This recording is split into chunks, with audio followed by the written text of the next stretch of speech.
Well, next up is Bruce Nickerson, who owns Seaport Models, and he's building a ship model for us.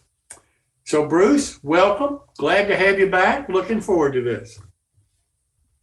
All right. Hey, welcome. Thank you for having us back here. Tonight, we're going to review a little bit of last week's session. We're going to do some ladder assemblies, window, skylight assemblies, and we're finally going to assemble the deck house walls. I quickly want to go through some photos that we went through last week. Reminds you what we're working on here. Taurus, Sabino. This is a model built by Martin Collard, sitting adjacent to some rails on his layout. This is on our modelers gallery on the website.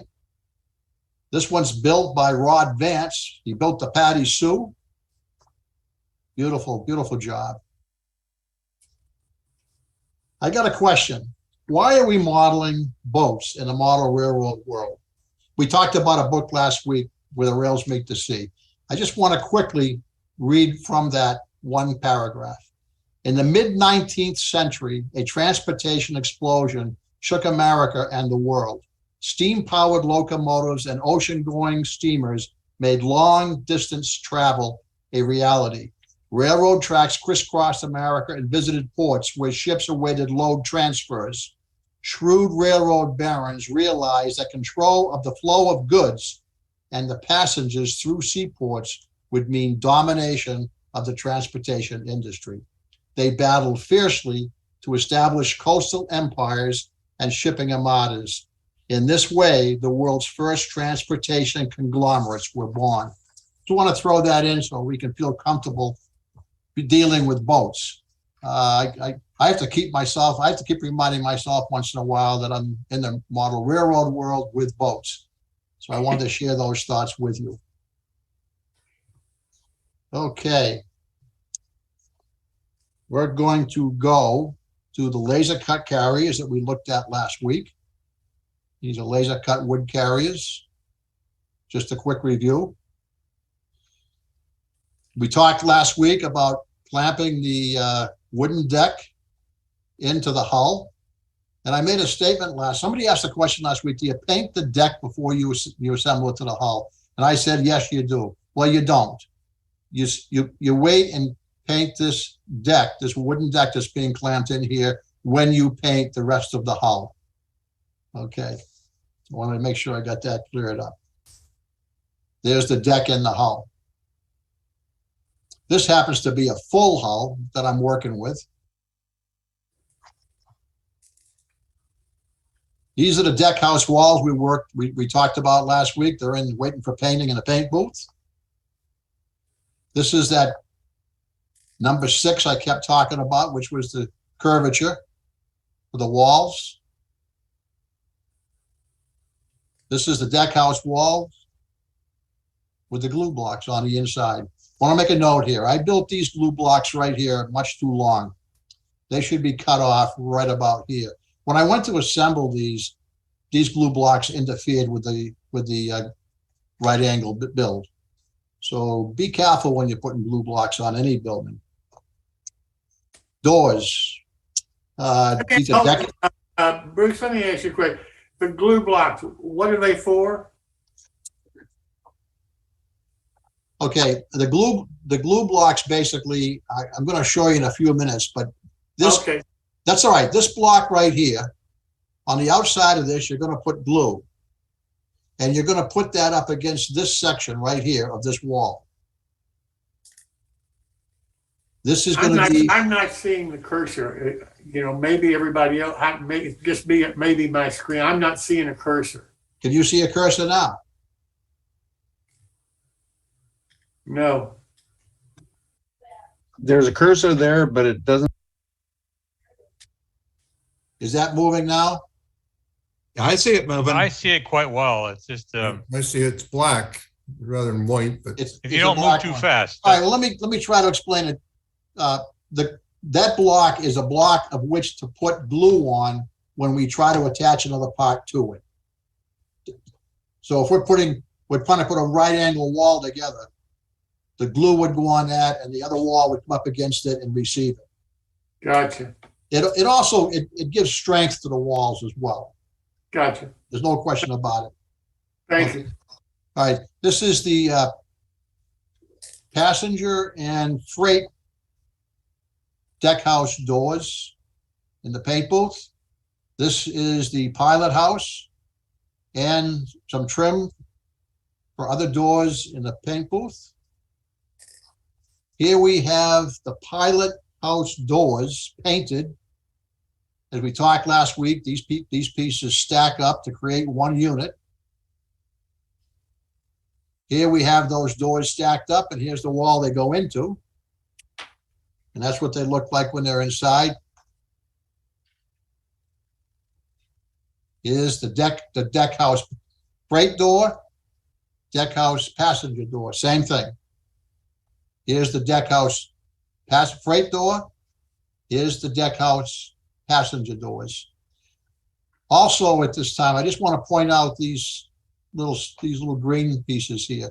These are the slides, and the slides get glued above and below these doors. And there they go, they're on. We can talk about some new assemblies now. Let's start talking about the ladder assembly. The ladder assembly is this one right here. This might be the most difficult part of the kit. The parts are fragile. It's laser cut wood, it's laser cut paper. The biggest problem you're going to have is there's some slots here. You're going to have to open these slots up with very fine sandpaper, folded tightly, and run inside that slot and open it up. Get the charcoal out of it and just take some of the wood out of there. Also take the tread, and there's a little bit of a lip on each side of it. Take a small piece of a file or a small piece of sandpaper and remove a little bit of that material. I found these pieces almost impossible to work with because they break. Well, so I toughen them up. I make a solution of wood glue and water, and I dip them in the wood glue and water, put them on wax paper, dap it with a tissue to get the excess water off it, let it dry. Sometimes I'll go and I'll do it a second time. That really stiffens these parts up and gives you it's so much easier to handle. Let's see, okay. This is the assembly piece here, and that's where it would go once it's built. And here we go building it. This piece right here, I call it the side runner. I glue it to a piece of paper. Then I take, after it sets, I take one of the treads and I set it inside right here in this slot, and let it set. While I'm doing that, I take the other side piece and I put it up, and I insert this side in there and glue that. Then I take and I run it parallel and put a second tread up on the other end up here. Then I can start inserting all of these treads. Break it away from the paper because it was glued very lightly. At this time, push it up against a solid object and glue the rail to the outside. This is a pretty simple process right here. And then you're going to repeat that for the other side as well. And that's what you get. Pretty rough looking, a little bit of sandpaper, a lot of paint. This looks pretty good when it's painted up. We're going to go to the window assembly now. Very similar to the door assemblies. There is one part of this window I do not use. It's this 29. I use this double. I use the outside trim here, and I sometimes use these pieces here, but for this kit, I'm doing this and the acetate. It's just, again, a sandwich process. And these windows go in the deck house walls.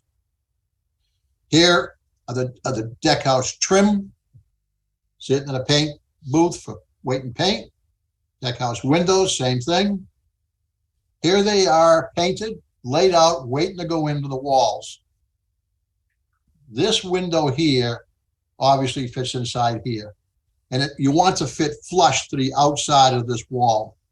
This trim piece goes on the outside here. Just repetitive all the way down.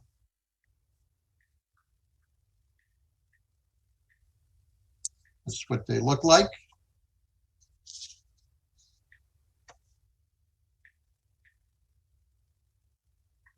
Okay. Skylight assembly. These are the windows and framework trim board for the top of the skylight. This is the base structure of the skylight. We're going to assemble this base structure inside of this hole, although we're not going to glue it into this hole. We're going to take this piece, we're going to put it in the side right here, we're going to take the other one and put it here, and we're going to fit these. We're going to square them off to nice right angles, make it look sharp, and then we're going to drop a little bit of glue in the very top edge here, all the way around.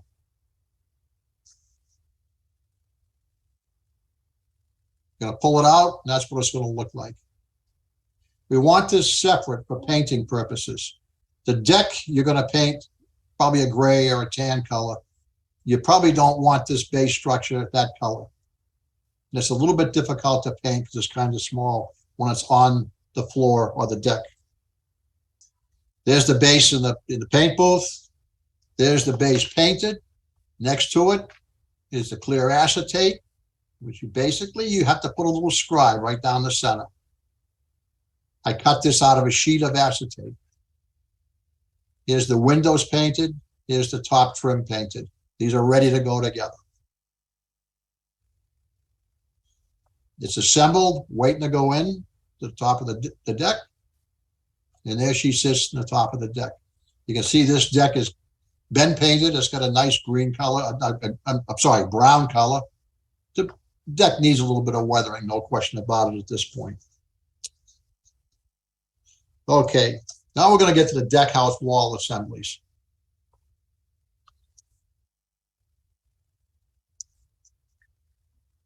First is the starboard wall. I start with the starboard wall. A little bit of trimming, sanding is required at this point right here, and a little bit of trimming, material removal is required right here to give a nice flush fit on the top of this bulwark. You do not take a lot away, just try to keep fitting it. It might take you 3 or 4 times before you get it fit where you want it. As you can see right here, I removed a little bit more material than I should have, but I'll be able to hide that in the end assembly. There's a little bit showing right here, but this is a pretty good fit for now. What I do is I drop a little bit of glue here and a little bit right here, hold it in place until it sets. The wall is going to tend to roll in.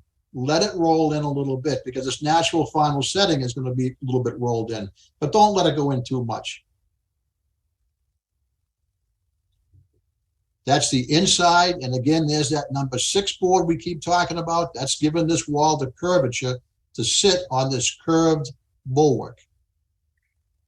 Just for information, you can see that the acetate is in the windows, and there's the masking tape shades, and there's your glue blocks for the roof.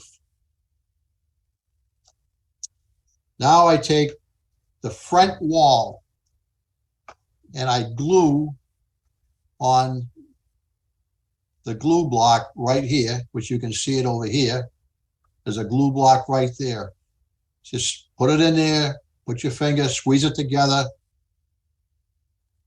let it sit for a couple of minutes. I use Elmer's wood glue, or pretty much Elmer's wood glue most of the time. Here I'm putting the other side wall on. By the way, when you fit this wall at the same time. It would be quite difficult to fit this if the front wall was in the way. So I would say have them both ready to go on the bulwarks. Then I'm putting the rear wall in. Same thing. I'm using the glue blocks that are in here. As you can see, this isn't quite a perfect fit. Don't like that. I'm not going to worry about it. I'm going to straighten it out. And I'm going to finalize this thing with a clamp. That's clamped, nice 90-degree angles. Let it sit. There she sits.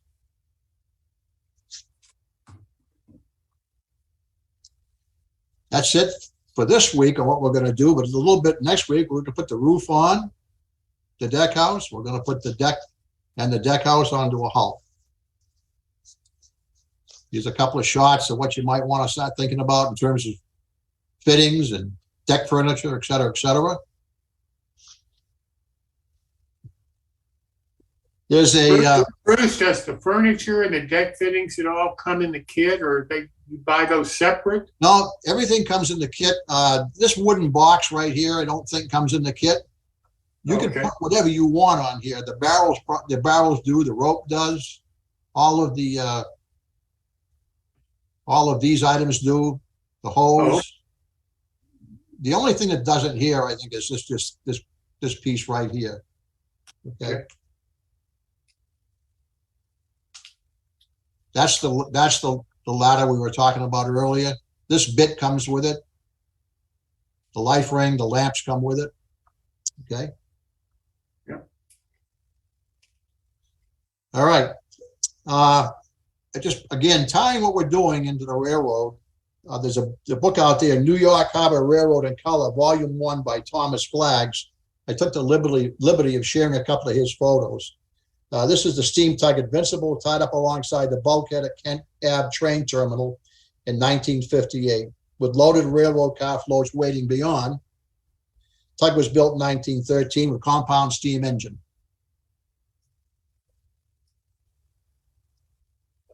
This is the tug Bronx in August of 1960, towing railroad car float alongside. Tug wore DL and W colors. I thought these were pretty good representations of what the marine and railroad industry have been doing. Well, I thank you for your time. Any questions?